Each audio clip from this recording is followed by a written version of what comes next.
Okay, so I've just watched episode 4 of Australian Survivor All Stars, and literally this is top of the dome, just literally what I saw and a recap. I've just absorbed it all, as well as the extra features that are online.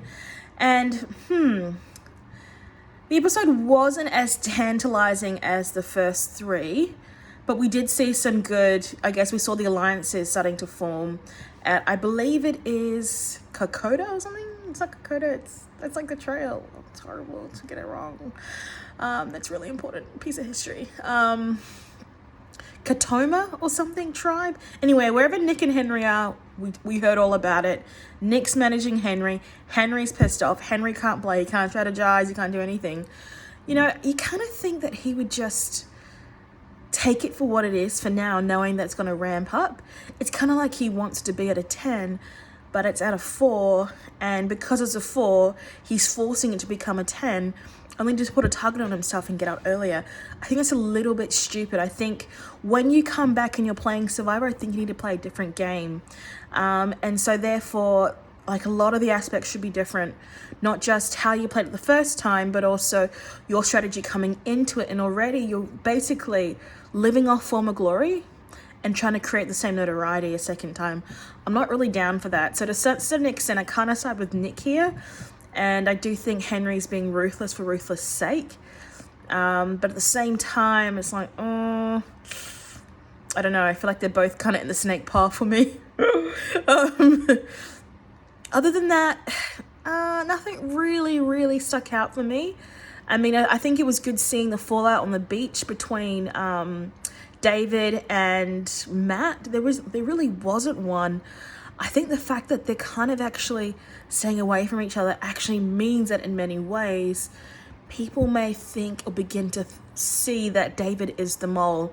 I mean, how convenient is it that the person who you're trying to find a mole and somehow an idol was played for someone else when Matt seemed to know in advance the move or the plays. So I think it's only a matter of time before maybe Brooke and Lockie figure out that who the mole is. I was hoping AK and Phoebe would, but it might end up being Brooke and Lockie, which will be interesting. One thing I can commend Matt for is the fact that he told Moana about the deal with the devil, I quote. I think that was a very smart move. I do think we haven't seen what we need to see from Moana yet. And the fact that she's a second set of eyes on the man who thinks he runs and rules everything is fantastic, because, you know, the stab in the heart's not going to come from his major opponent. It might come from, you know, his 2IC.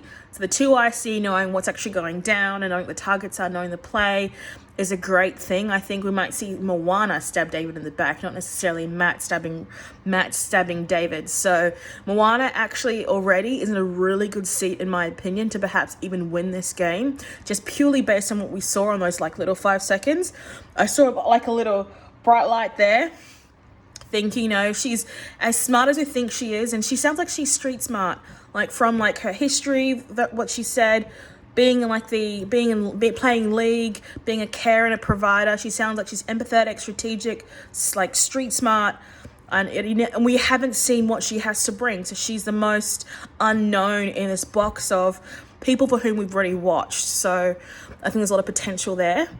Other than that, you know, Shawnee, mate, Shawnee, why? Like, all of these ads are like, you know, oh, Shawnee is playing. Mate, Shawnee left, like, the clue beneath the bench. And fam, she sat on that for, like, almost 2 hours. No, Shawnee ain't playing. Shawnee's sleeping. Shawnee's asleep.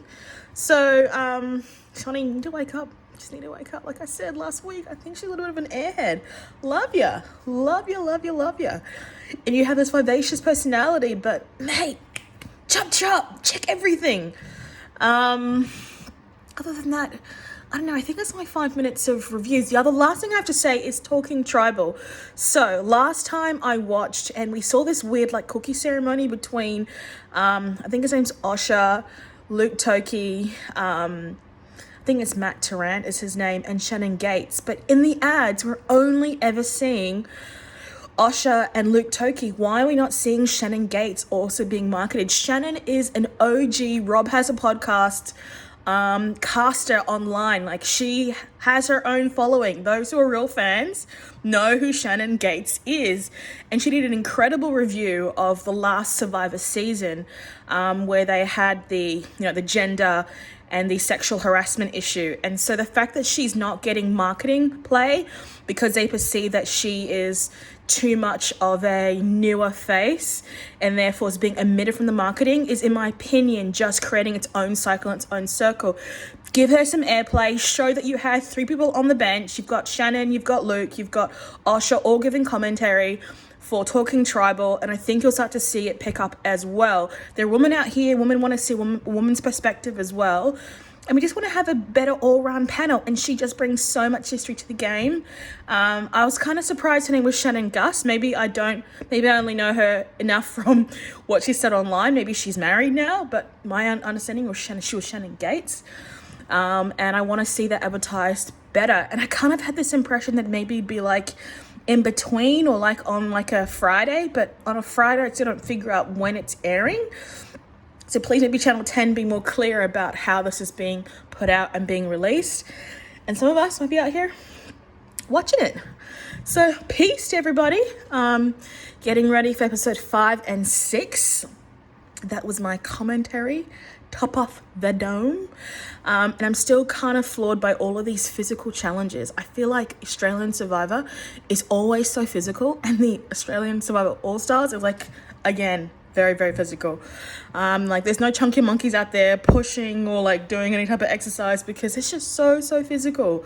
So it'll be interesting to see if we can start to see some challenges where they're having to do some things with more variety. I think the US show has more variety in that regard, but other than that, it's been good. Let's see how it goes.